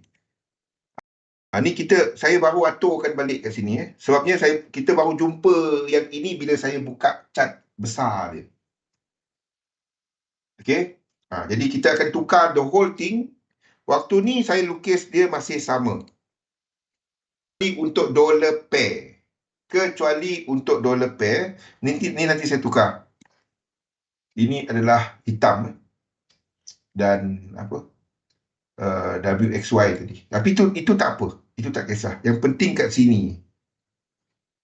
Yang penting dekat sini. Nak jadi apa. Ni semua faham? Apa kita sedang perhatikan untuk dolar semua ni? Okay. Masih ada kekuatan dolar. Tapi jaga-jaga sikit. Okay. Ini masih boleh ke atas. Ini masih boleh ke atas. Iaitu sini adalah 4. Tu 2, 3, 4, 5. 5. Lepas tu dia akan jatuh di situ. Jangan peduli apa saya lukis kat sini. Tak ada apa. Tak ada blue box kat situ. Ni sideway. Boleh tak short US dollar nanti? Tak. Baru 1. Belum ada apa-apa.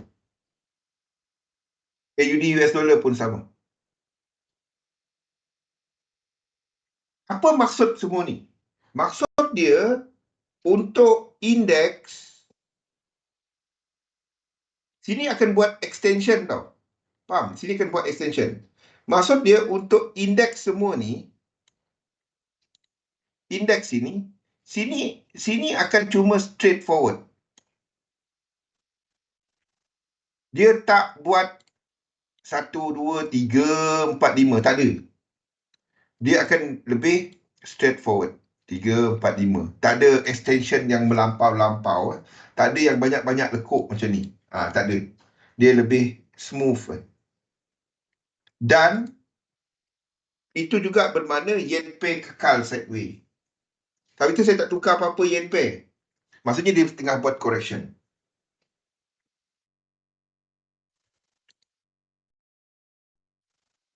Lepas tu saya tak tukar. Ni boleh ke atas sebab kekuatan yen pair lain. Anda akan nampak dia ke bawah. Dia akan mula ke bawah. Mana EJ? Ini akan mula bergerak ke bawah. Boleh? Maksudnya euro tu ke bawah. Sekarang. Mana? Euro akan mula ke bawah. GBP pun sama.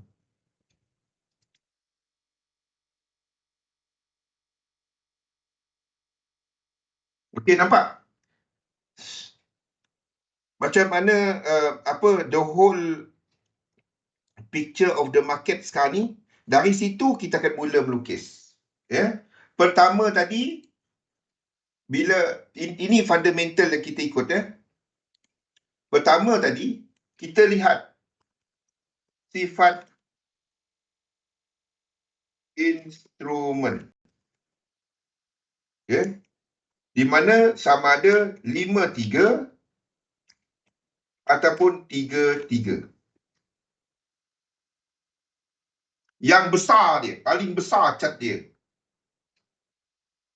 Okay? Jadi kita akan bahagikan dia kepada kumpulan-kumpulan dia. Ya, kepada kumpulan-kumpulan dia. Di mana kita bahagikan dia kepada indices, pecahan kepada indeks. Anda cari 3 kumpulan. Dalam saham, 3 kumpulan.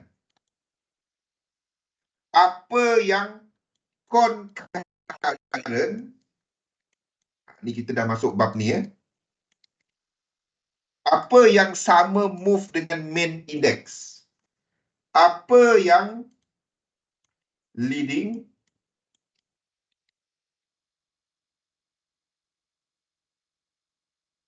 apa yang lagging. Maksudnya, indeks dah break, dia tak break lagi. Ataupun indeks sedang buat structure 5, dia buat structure 3. Boleh?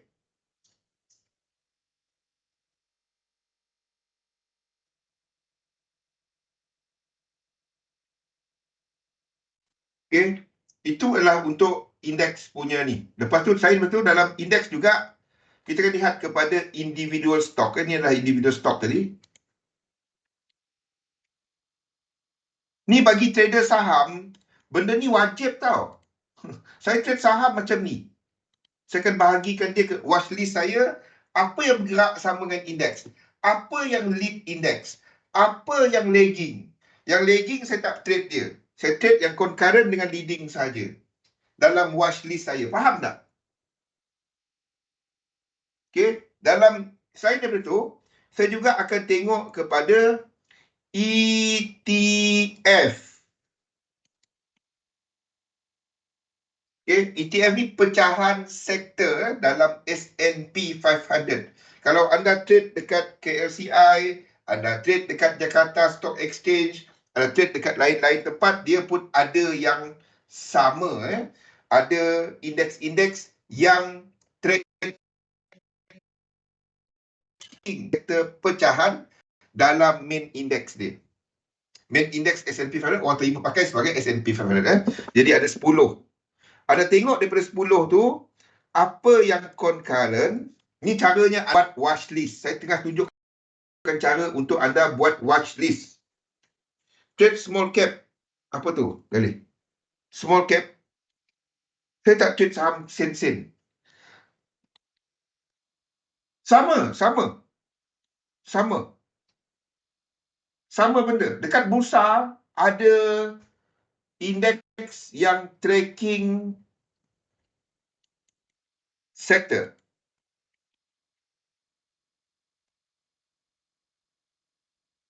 Benda sama, Wan. Apa yang concurrent, apa yang leading, apa yang lagging.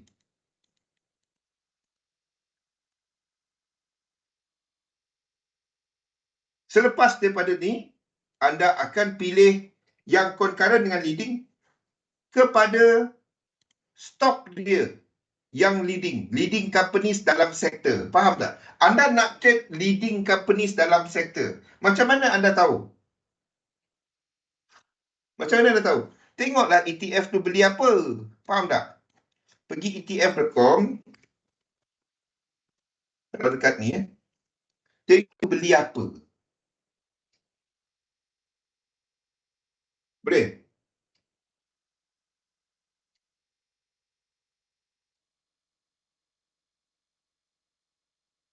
Bukan main market, Ace market dengan lead market, bukan.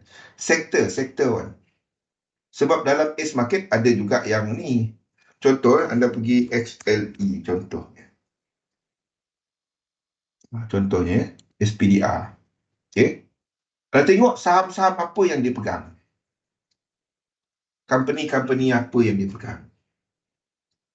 Boleh? Dia ada report dia.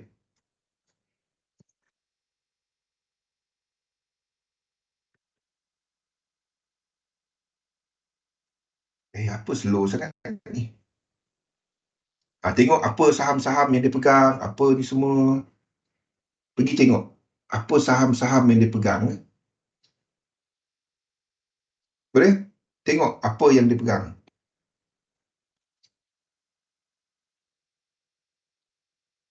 Okay.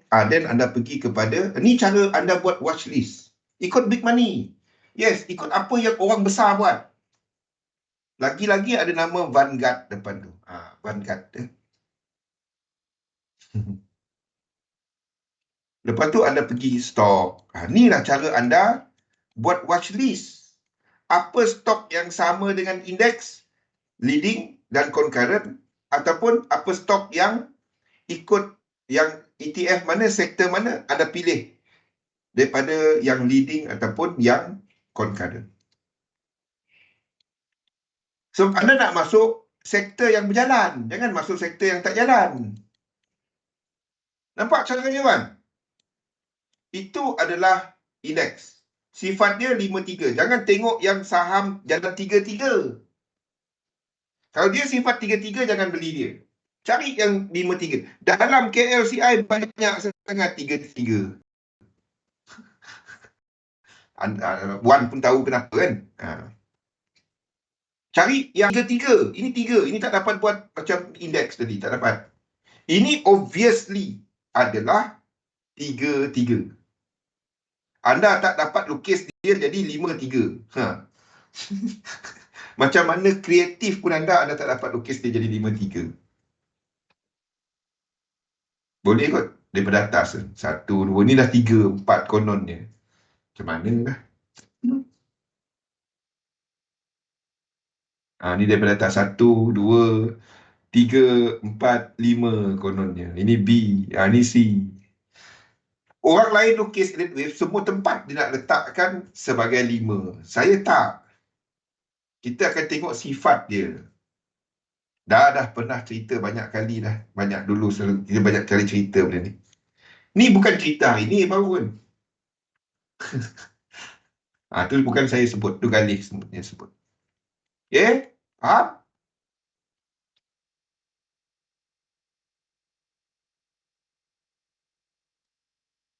Tak juga. 3 pun adalah trend. Kalau 3 tu ada incomplete Aiman. Gaduh tengah-tengah. Nak fly. Selagi energi tu mahal, selagi tu tenaga nasional payah naik.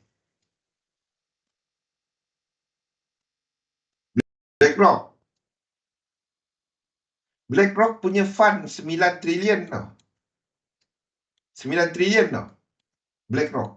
9 trilion. Tengok Saya buka dulu. Dapat tak buka.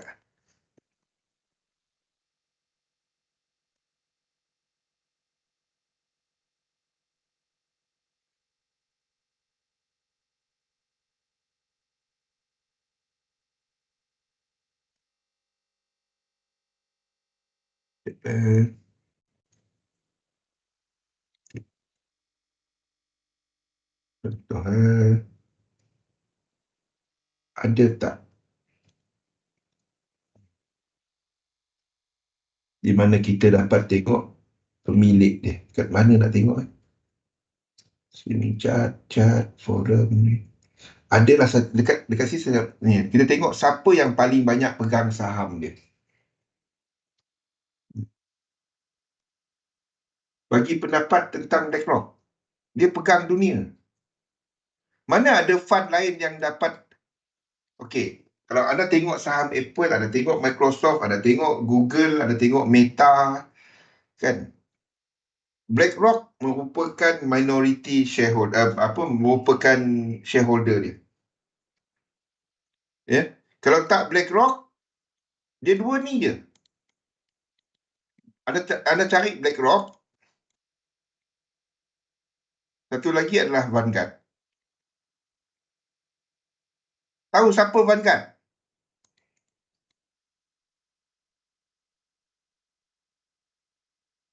Ada dapat.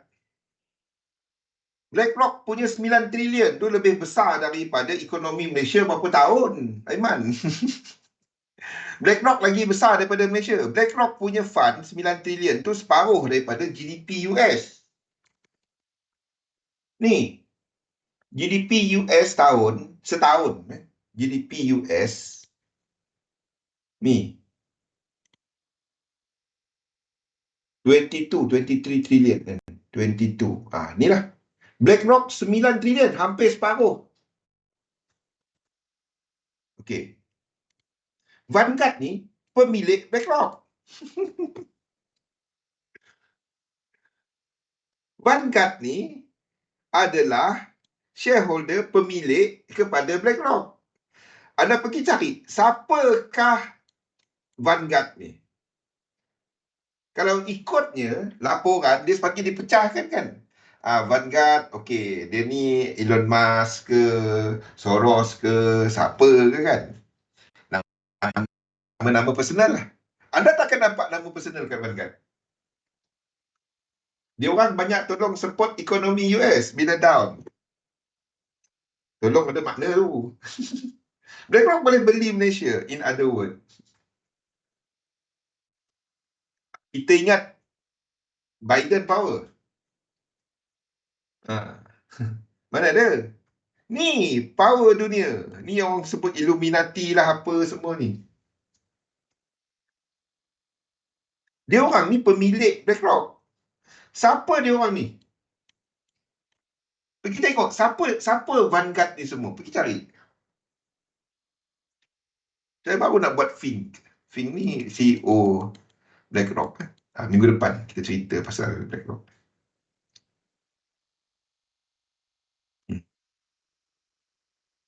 Anda ingat Elon Musk power?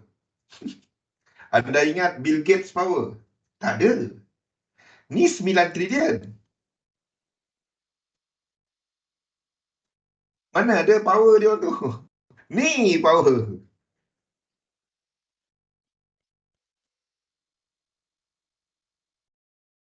Sebab dia yang pegang media.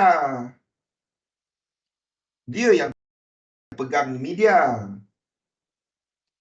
Buat satu firm. Simple. Anda buat retail, jangan pegang duit orang. Trade duit anda sendiri. Jangan pening-pening nak pegang duit orang.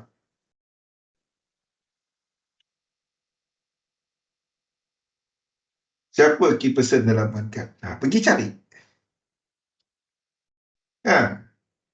Dia nak scrap news pasal dia macam tu je. Dia orang yang power. Mana ada Bill Gates semua tu? Tak ada. Berapa je kan? Dia orang 9 trilion kot. Mana? Faham? Kenapa saya ceritakan benda ni? Saya nak anda faham. Semua macam mana kita come ya, dan kita datangkan semua maklumat ni letak dekat chat. Vanguard lah, Bill Gates lah, Elon Musk lah, apalah kan. Semua tu dekat chat kita cerita.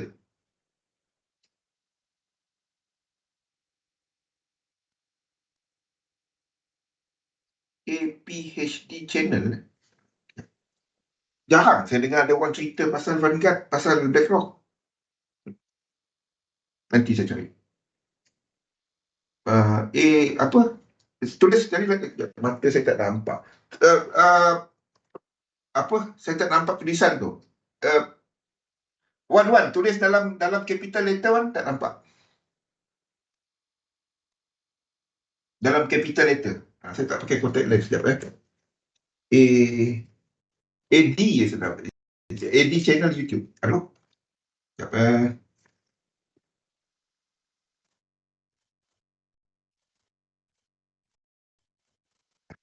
Ya, tanggal pula ni. Sekejap, hilang semua ni. Okay, sekejap, terlanggar kabel. APHD. Okey, okey. Sekejap, APHD. APHD. Okay. Thank you. Gautam Adani. Belum. Kalau kita cerita ASEAN punya ni, Asia punya ni jauh sangat. Vanguard pegang cakap tadi. Berapa persen US pun dia punya fund tu basically dia kawal dunia. Ada pergi pergi cari cerita pasal BlackRock. Pfizer tu siapa punya tau? Aiman, 3 minit lagi, Man. Pfizer tu siapa punya? Pfizer siapa punya? Pergi tengok siapa major shareholder Pfizer. Dan kita cerita pasal all this theory conspiracy. Boleh?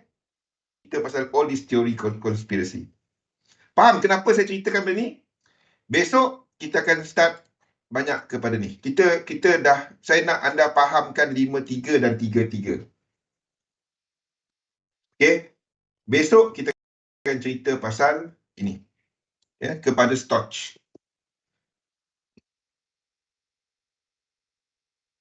Okay? Boleh? Dan struktur asasnya, make sure anda dah tengok semua video-video saya. 3 jam, tak payah. Besok sebenarnya saya boleh buat 3 jam, tapi tak dapat dah. Tak ada stamina macam dulu. Blackwater, PMC.